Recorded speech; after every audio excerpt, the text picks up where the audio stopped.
So the top box, like the 1250 before it, comes off. It's got cables. The cable plug, possibly see, comes down through here and plugs into the box here that you can get to when you take the rear seat off. And then inside the top box you'll have a lock, which when you release will show a little release sign here. This thing comes out here and then allows you to lift the top box off the bike completely. It's fairly straightforward to do, and I'll go and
the key to take the side case off, and there's a little cap inside the lid of the case that you can take off and then put onto the exposed electrical contacts to protect them.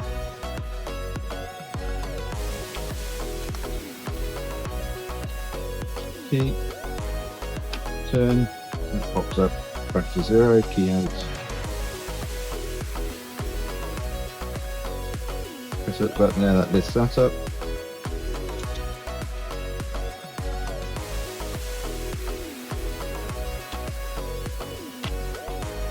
The cap that we're talking about is in here. Just unscrew it.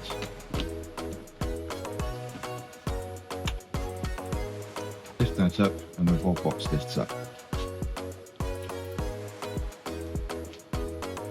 The cap then fits onto there, locks down, keeps it nice and protected. So, having had a look around the bike, I'm going to decide that the DVR will go in here with the cables up underneath here, and then moving back, the rear camera is stuck on here. No drilling, we'll use the 3M pads for that. The remote control will go here, or sorry, here next to the clamp for the clutch. I've got a ram mount that will fit around that. Wait, I want to use that later. The GPS I'm going to put up here, stick it up here and then feed the cables through. Some people put it under the seats. I'm not sure how good the connection or the reception will be, so I'm going to put it somewhere where it's good.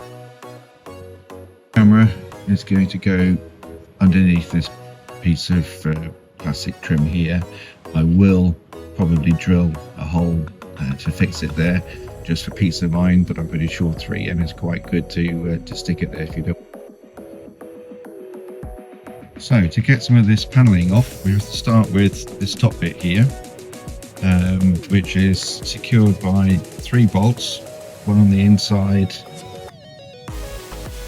in here, difficult to see. You can just about see it there, and there. The same on the other side, and then there's a larger one just down there. You can just about see it. Those 3 bolts come out, so the side bolts are 25 torques, the centre bolts are 30 torques. Once that's undone, you pull out the front here, and the rest of them are just clips all the way around here, and with a bit of care the whole thing comes off. That then shows the fixing screws for this panel, which is one up here, and there's one there, and this panel then is clipped onto here, that comes off, but we have a screw here as well that we have to take off first of all. There's a screw underneath here that needs to come off, that takes this panel off and then allows us to bring the rest of that panel off as well.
Just pull this up gently. You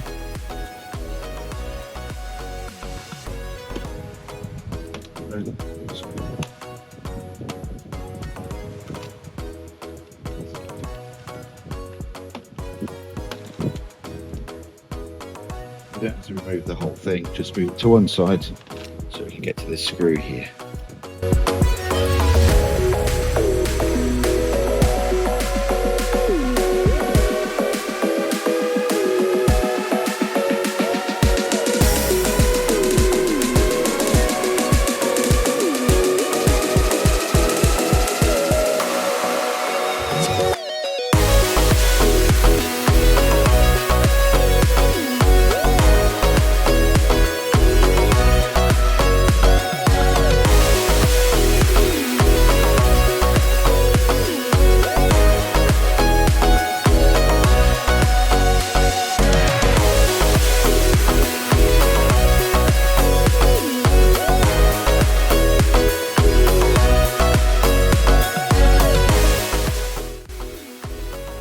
So rear camera first, we're going to stick it to the top of here, obviously facing backwards, run the cables back.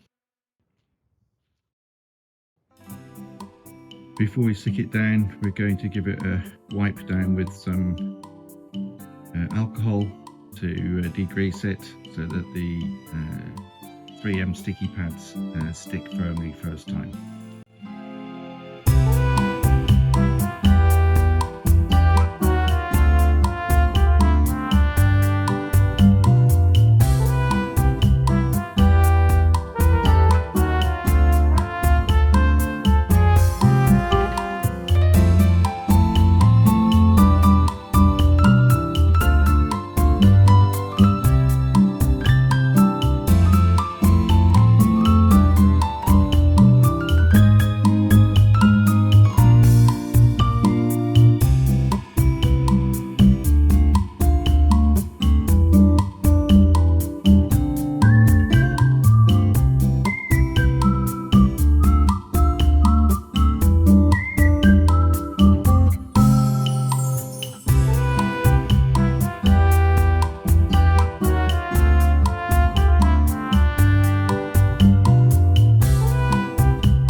start putting some of this stuff in. So the DVR, as I said, fits nicely in there, and the two camera cables are on this side. Cameras come in from here.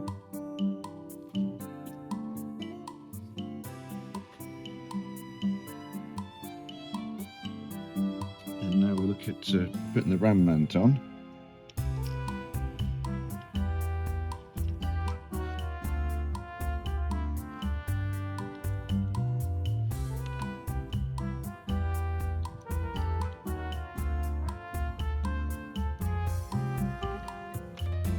And this is the mount for the remote control. Sort of Dura-Root it with the remaining brackets we've got in the kit.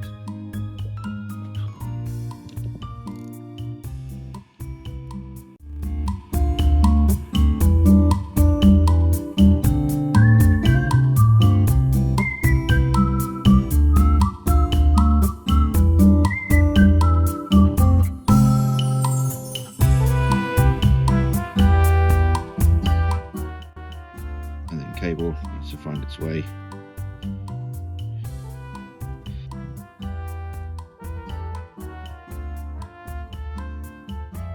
The way I did it on the last bike was to feed it round and then tie it to these cables as it goes down, and then it follows through. We'll see behind this panel here until we get it, bringing it all the way to the back and then onto the DVR.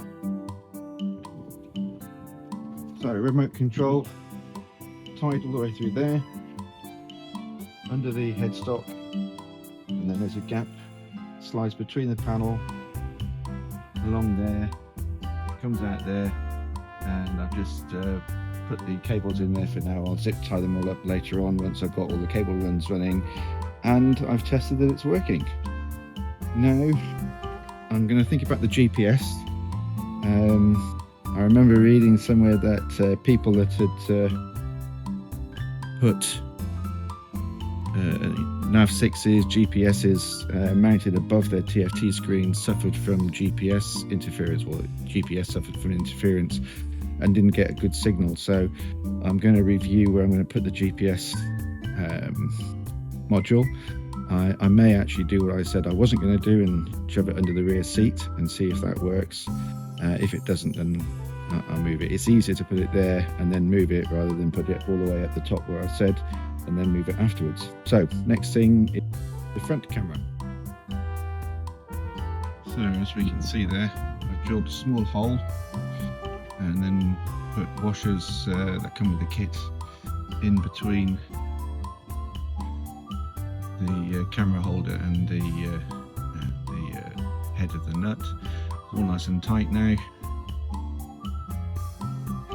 and now I've got to find a way to route the cables back, which will follow the same route as the remote control. I'll get on to do that. So that's the cable run for the camera. The remote control, you may start putting the fairing back in, put together, and then start looking at where I'm going to put the GPS and then power.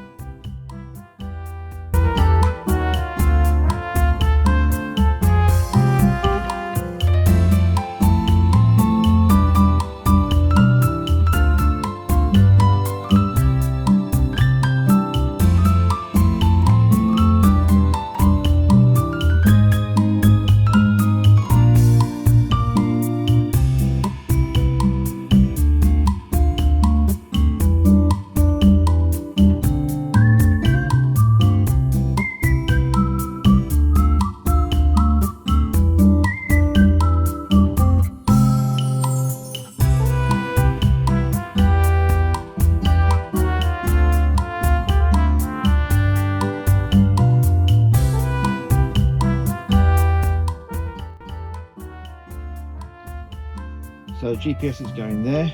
I've fitted with both seats fitted and not only is it clear, it also has a bit of view to the sky as well, so it might be a bit of a happy accident there to stick it there instead. Cabling. So that's almost all the cabling done now. The final thing to do now is the power connections. That's the red, black and yellow cable you can see there. So I'm just trying to find a suitable place to route that. And the yellow one goes to a ignition switch slide, so I need to find one of those, preferably in the back somewhere, that I can use I think it's called a posi tap to come off that to give me the switch ignition that I need. Other than that, we're almost done.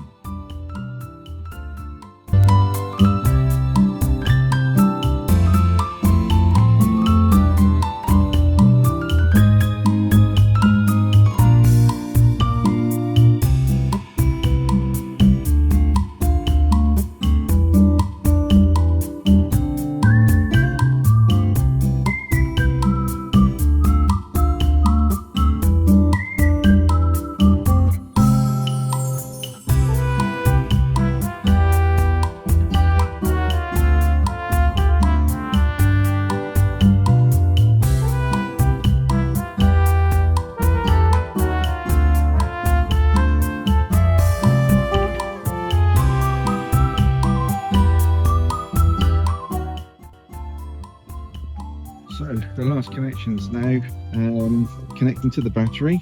All the cables are more or less tidied up now, and I'm going to add at the same time a drop lead for my Kais heated jacket, so I'll do those two at the same time.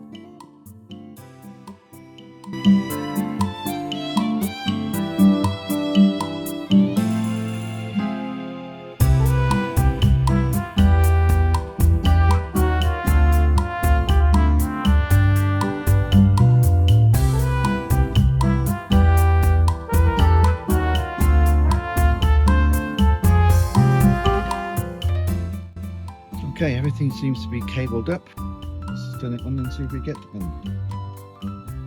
Ignition's on. Good. Green light there. Blue light. Wi-Fi is calling. GPS is flashing.